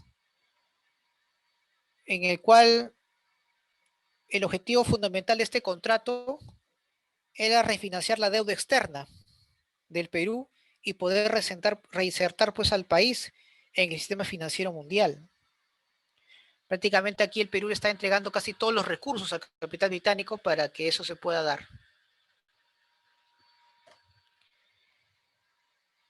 Aquí pues la élite peruana en esa actitud mercantilista que tienen también se van a beneficiar y surgen pues los famosos varones del azúcar, es decir, hombres terratenientes que aprovechando los ingresos de capital británico también van a aprovechar de esta nueva forma de, de actividad económica dependiente del capital inglés. Prácticamente aquí en esta parte se afianzó nuestra dependencia económica del capitalismo inglés. Y aquí justamente para administrar mejor los bienes, los recursos que habíamos entregado a Inglaterra, se implementa o se formó la Peruvian Corporation, justamente con ese propósito. Lamentablemente Cáceres traicionó descaradamente a la población, en especial a las montoneras. Tras al terminar su gobierno, asume Remigio Morales Bermúdez, que también pertenecía pues al partido de Cáceres, al partido, en este caso, el Partido Constitucional. Y una de las pocas acciones que realiza en su gobierno era promover la ley de habeas corpus. Ustedes saben pues que la ley de habeas corpus es muy importante, ya que con esta ley pues una persona no podía después ser juzgada en prisión, sino podía pues hacerlo mientras esté en libertad. Aquí pues el gobierno chileno se niega a realizar el plebiscito de Tacna y Arica porque ya había pasado pues los 10 años. Lamentablemente Remigio Morales Bermúdez, antes de terminar su mandato, muere y asume el poder Justiniano Borgoño, que también era del partido de Cáceres. Convoca elecciones y de hecho pues otra vez Cáceres gana, pero con fraude. Lamentablemente pues su gobierno no duró mucho tiempo, ¿no? Gobernó pues a finales de 1884 e inicio de 1885, solamente unos cuantos meses. Prácticamente Cáceres ya no contaba con el apoyo del pueblo ni tampoco del grupo dominante, que eran los civilistas, que más bien prefirieron respaldar al otro caudillo, que era Nicolás de Piérola. Nicolás de Piérola y el Partido Civil forman una coalición contra Cáceres. Se inicia pues una guerra civil en el Perú, por el cual pues Cáceres va a tener que ser obligado a dejar el poder. Y vamos a pasar a otra fase de nuestra historia, que es la República Aristocrática, jóvenes. Que también será un tema que veremos la próxima semana. ¿Preguntas, dudas, inquietudes hasta aquí, chicos, sobre este tema? Profesor, una pregunta. ¿Qué es el Peruvian Corporation? El Peruvian Corporation es una empresa que va a administrar los recursos por el cual el Perú entrega a Inglaterra, ¿no? Porque el Perú pues le va a entregar pues una serie de entrega de sus recursos, como por ejemplo ferrocarriles por 66 años, millones de toneladas de guano, libre navegación por el lago Titicaca, la explotación de 2 millones de hectáreas en la Amazonía, y todo ello, ¿quién la administraba? La Peruvian Corporation, ¿no? Ese era su propósito. Ya, profesor, gracias. ¿Y qué son las Okay. montoneras? A los montoneros es un grupo de personas, principalmente campesinos, que mal armados buscan obviamente realizar una acción militar. Eran necesario su respaldo, su apoyo de ellos, ya que eran los únicos que podían mantener la resistencia, ya que las tropas peruanas ya habían pues prácticamente sido aniquiladas y los sobrevivientes habían sido pues desmoralizados, ¿no? Yo, profesor, gracias. No se preocupen. Muy chicos, unos minutitos de descanso, ¿ya? Y vamos rápidamente a hablar sobre economía, necesidades y bienes y servicios, rápidamente, ¿ya? Antes de terminar nuestra clase de hoy, ¿sí? 5 minutos y regresamos.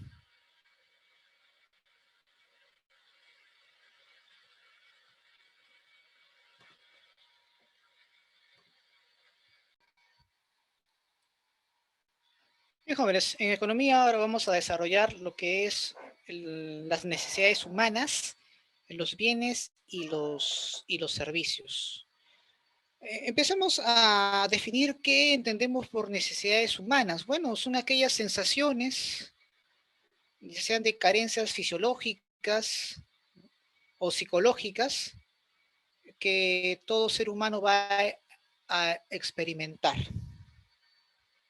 Y bueno, es necesario pues satisfacerlas para poder, o en este caso para el desarrollo de nuestra vida, ¿verdad?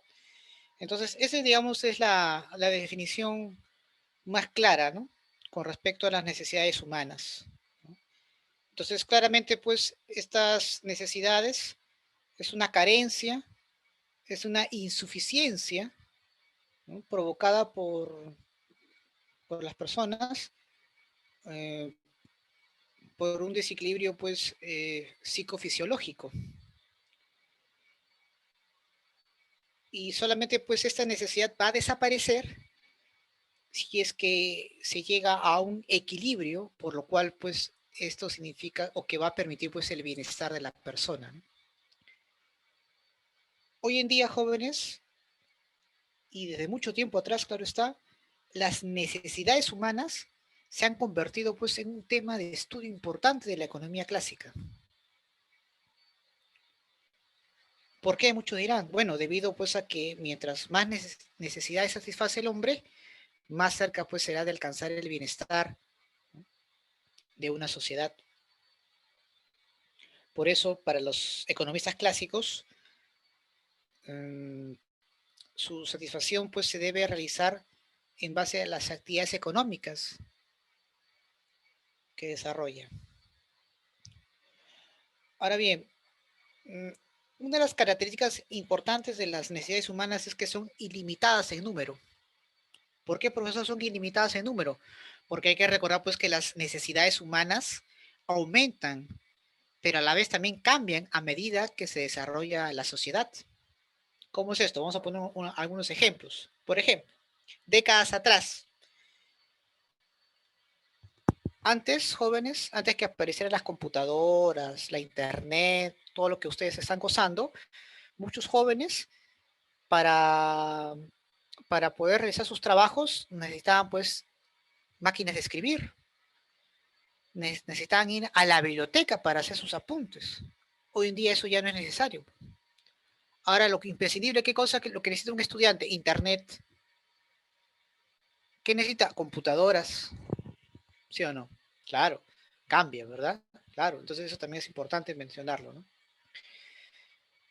Otra característica de nuestras necesidades es que son limitadas en su capacidad. ¿Cómo es esto, profesor? Bueno, hay que recordar pues que el organismo humano tiene un límite para poder satisfacer todas sus necesidades.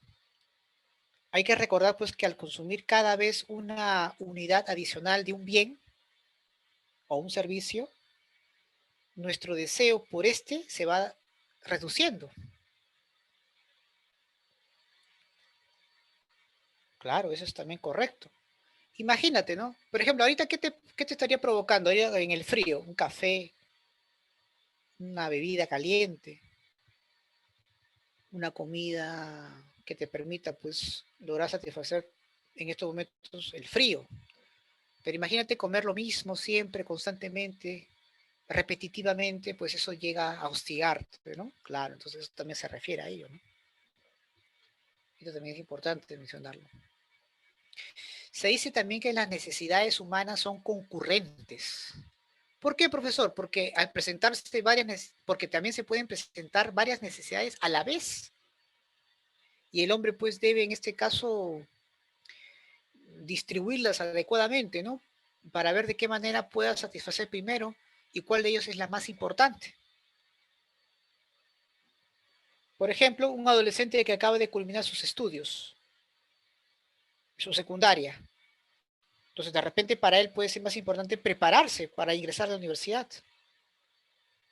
Pero también es muy posible que tenga posibilidades de poder viajar a visitar a sus familiares, por ejemplo. ¿Por qué se dice, profesor, que las necesidades también son complementarias? Ah, muy bien.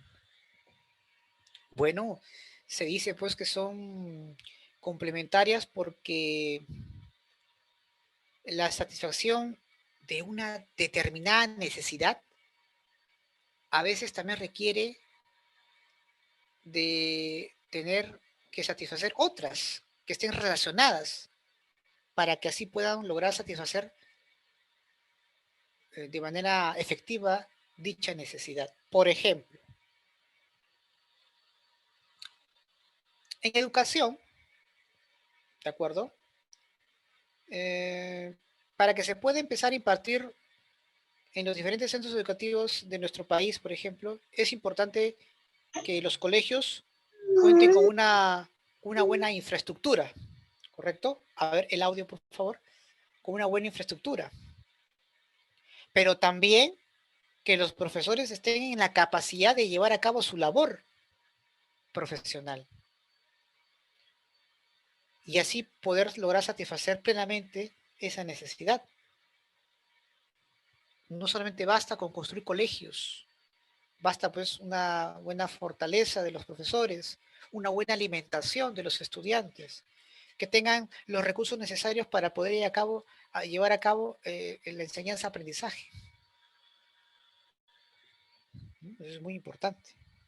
Entonces, por eso sí debe también eh, porque las necesidades son complementarias. ¿Y por qué se dice de jóvenes que las necesidades también son sustituibles? ¿Por qué crees?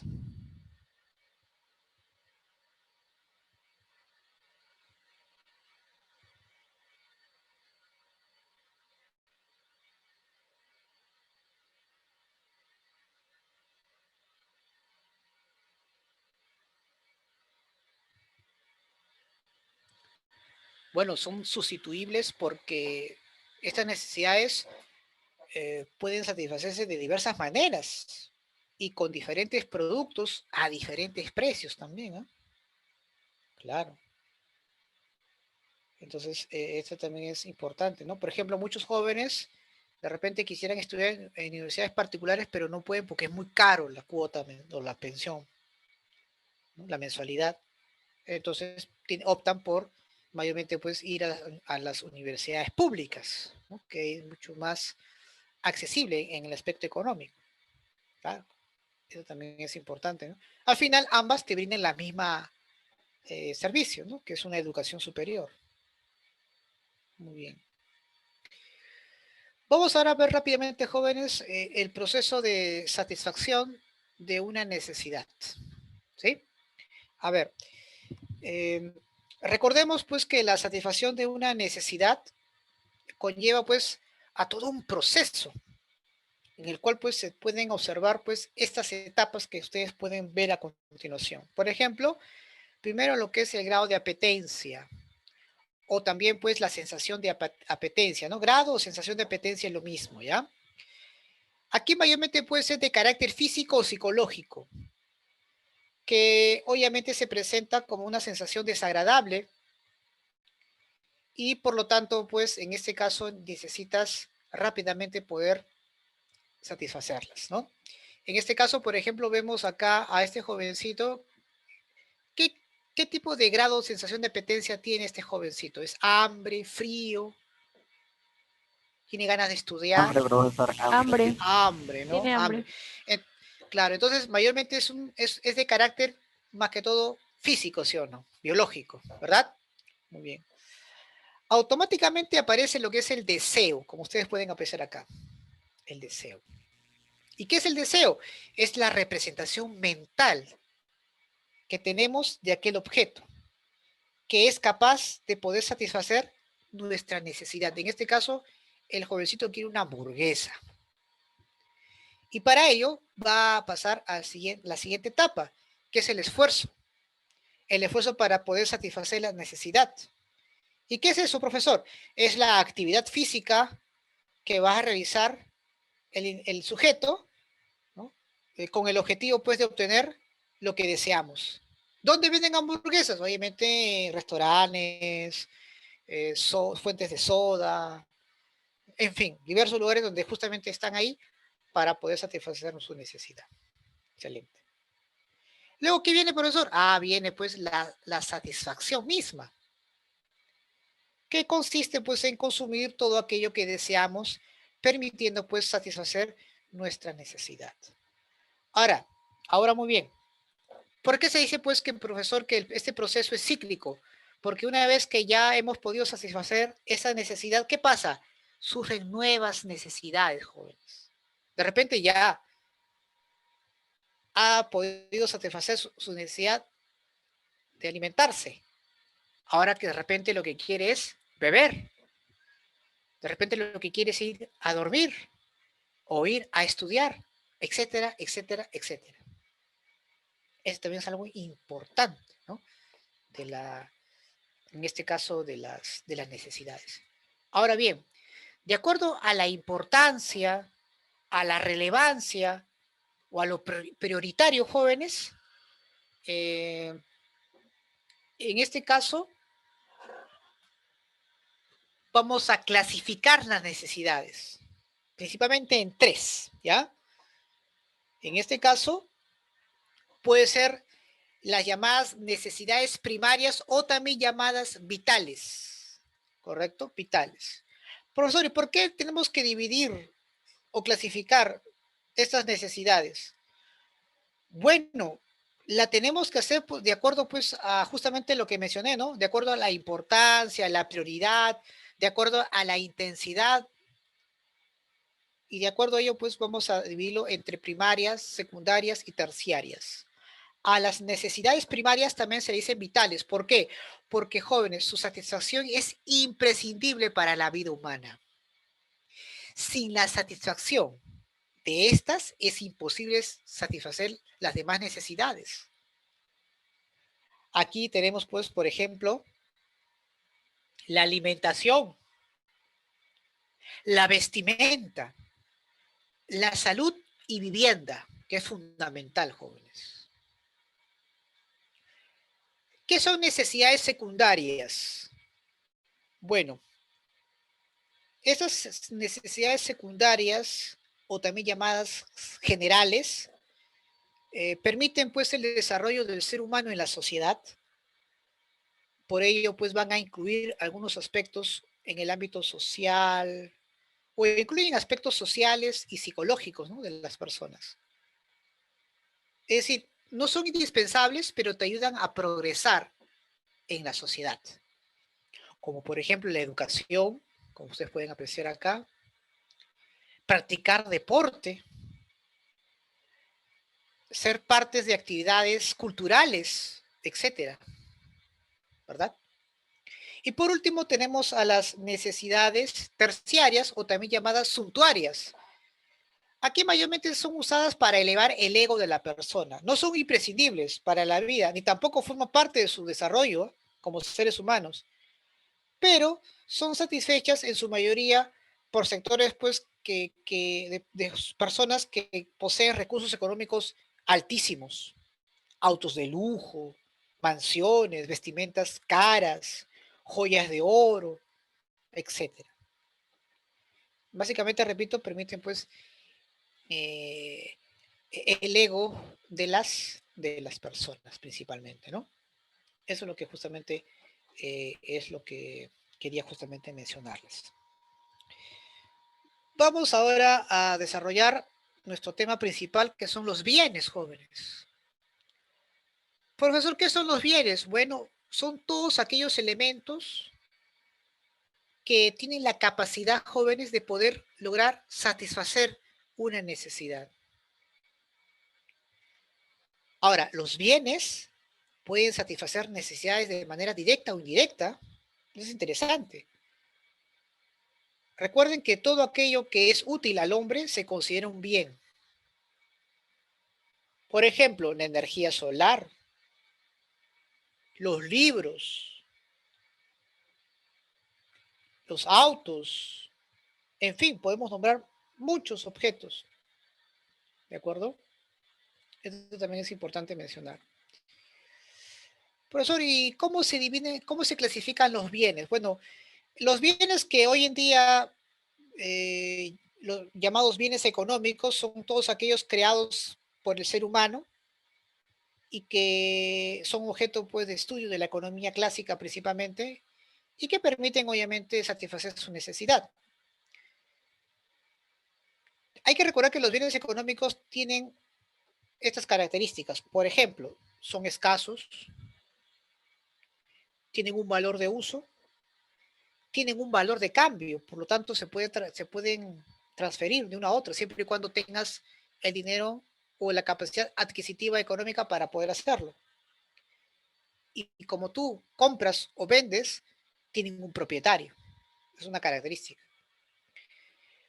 Vamos a clasificar los bienes jóvenes de acuerdo a algunos criterios. Por ejemplo, por su naturaleza.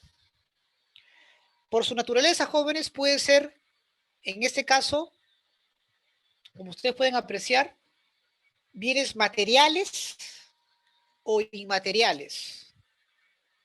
Profesor, ¿qué es un bien material? Bueno, es aquel que posee existencia física,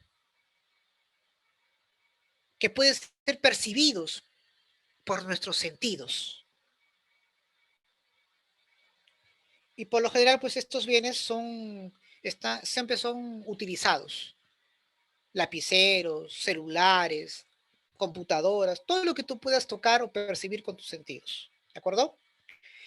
En cambio, los bienes inmateriales no poseen existencia física, pero son creaciones intelectuales del hombre. Están las marcas, las patentes, los logotipos, las franquicias, etc. Ese también es un bien inmaterial principalmente. Por su función, profesor. Bueno, por su función, ahí justamente lo estás viendo, pueden ser bienes intermedios o bienes finales. Profesor, ¿qué es un bien intermedio? Bueno, son aquellos bienes que han tenido que ser transformados, ¿de acuerdo? Y que ya están listos para poder ser consumidos, ¿de acuerdo? Ya no, o sea, los bienes intermedios, repito, ¿ya? Son aquellos que han sido transformados ¿no? por el ser humano, pero que aún todavía no están listos, disculpe, ¿no? Para el consumo final. Son los llamados insumos. La harina, el cuero, la tela, la madera. En cambio, los bienes finales ya no requieren mayor transformación. Ya están listos para ser utilizados, jóvenes, como es el caso del pan. Por ejemplo, del cuero, zapatos, de la tela, camisas, de la madera, mesas. Claro. A ver, el audio, por favor.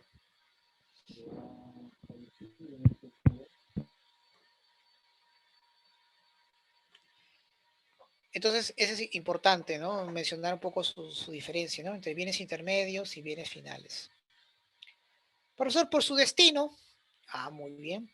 Por su destino, pueden ser bienes de consumo o bienes de capital. Profesor, ¿qué es un bien de consumo? Su misma palabra lo dice, ¿verdad? Son utilizados, en este caso,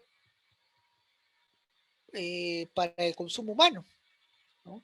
Son aquellos que van a permitir satisfacer directamente las necesidades. Los alimentos, por ejemplo, es un bien de consumo. El televisor, los muebles, etc. En cambio, los bienes de capital son utilizados para generar otros bienes, jóvenes. Las maquinarias, las herramientas, E incluso también los vehículos, ¿ah? Dependiendo, ¿no? Por ejemplo, si tú compras un vehículo y lo utilizas para pasear, para divertirte, de hecho, pues es un bien de consumo, ¿no? Un bien de consumo. Pero si lo usas para poder hacer un trabajo de taxi, de colectivo, es un bien de capital. ¿Por qué? Porque te genera ingresos, ¿de acuerdo? Todo bien que te permite generar otros bienes o servicios es bienes de capital. No te vayas a olvidar nunca de eso. Profesor, por su duración. Muy bien. Por su duración son fungibles e infungibles. Profesor, ¿qué es un bien fungible? Que no son duraderos. Se consumen o se utilizan una sola vez y punto. Los alimentos, las bebidas, las velas, ¿verdad? Todo aquello que es producto descartable, obviamente. Y los infungibles son aquellos que sí duran por mucho tiempo, ¿no? Se consumen o se utilizan varias veces. O sea, su consumo en este caso es lento. La vestimenta, los libros, las viviendas, ¿no? Son utilizadas constantemente, pero se van deteriorando, claro que sí, pero puedes todavía seguir usándolos. Profesor, y por su aspecto jurídico, por su aspecto jurídico puede ser bienes muebles o bienes inmuebles. ¿Qué es un bien mueble, profesor? Es cuando estos bienes pueden ser trasladados de un lugar a otro. Cuaderno, lápices, lentes, ¿verdad? Profesor, ¿y qué es un bien inmueble? En este caso no pueden ser trasladados de un lugar a otro, como es el caso de los edificios, las viviendas.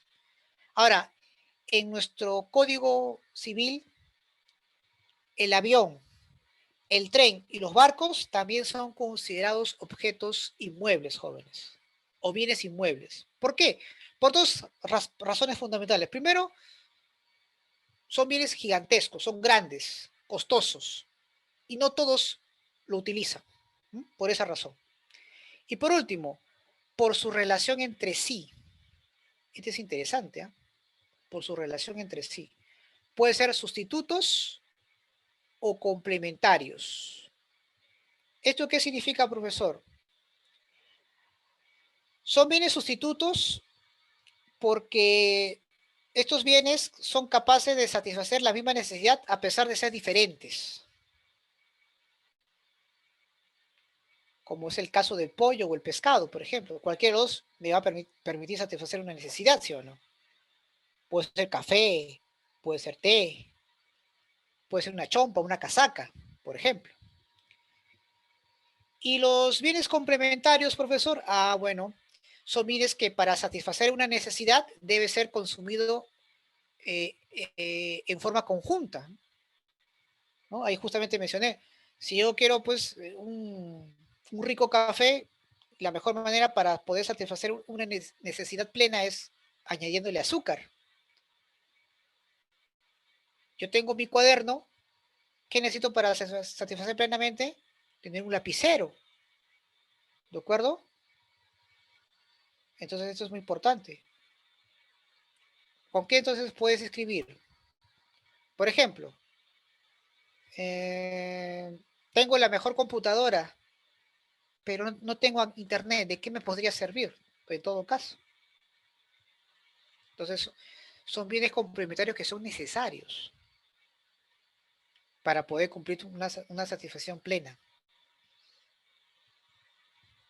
Muy bien, jóvenes. Y por último, vamos a hablar pues sobre los servicios. Ahí está. Ya con eso terminamos. Profesor, ¿qué son los servicios? Bueno, son las diferentes actividades económicas que el ser humano realiza a través de los cuales se satisfacen necesidades a terceras personas. ¿A cambio de qué? A cambio de una retribución económica. A estos servicios también se les llama también, o se entiende también como la prestación realizada por una o más personas, ¿no? Destinadas pues a la satisfacción, ¿no? De dichas necesidades. Características, profesor. Tres características que no te debes olvidar, ¿no? Primero, mayormente pues muchos de ellos son inmateriales. Todos los servicios son inmateriales. Es decir, no son percibidos por los sentidos. se consumen al momento de ser producidos. Y su generación, muchas veces, jóvenes, requiere de la utilización de otros bienes. Por ejemplo, yo soy un médico, ofrezco un servicio para curar a mis pacientes, pero necesito, pues, de mis implementos, de mis instrumentos para poder realizar mi trabajo, ¿verdad? Claro. Entonces, eso también es importante mencionar. Ahora, la clasificación de los servicios, jóvenes, se da de acuerdo a quienes los brindan o según a quienes se les va a brindar. Por ejemplo, de acuerdo a quién se les va a brindar, puede ser servicio privado o público. Profesor, ¿qué es un servicio privado? Son organizados y administrados por la empresa privada, por personas particulares. Por ejemplo, colegios privados, universidades privadas, servicios de salud en clínicas, etcétera. Y los servicios públicos, profesor, son organizados y administrados por el Estado. Por ejemplo, las universidades públicas, las atenciones médicas en los hospitales, ¿no? Como el Seguro Social, el SIS. Bueno, el Seguro Social es mixto, ¿no? Porque es público y privado. Puede ser a través del SIS o en los hospitales plenamente, ¿no? Las postas, colegios públicos también, en fin. Servicio de Sadapal, ¿no? Donde nos da el servicio de agua. Ahora, de acuerdo a quién se les va a brindar, puede ser un servicio individual o un servicio colectivo. Un servicio individual son todos aquellos que solo son posibles brindar a una persona en un tiempo y espacio determinado. Por ejemplo, la atención médica en una consulta de un paciente en una clínica, por ejemplo. O una clase particular también. En cambio, los servicios colectivos, jóvenes, son todos aquellos que se brindan simultáneamente a más de una persona. Por ejemplo, impartir clases en un colegio, en una academia, asistir a un concierto, al cine, ir a un transporte público, etcétera. ¿De acuerdo? Entonces es importante ver un poco las diferencias que puedan haber. Bien, jóvenes, preguntas, dudas, inquietudes hasta aquí.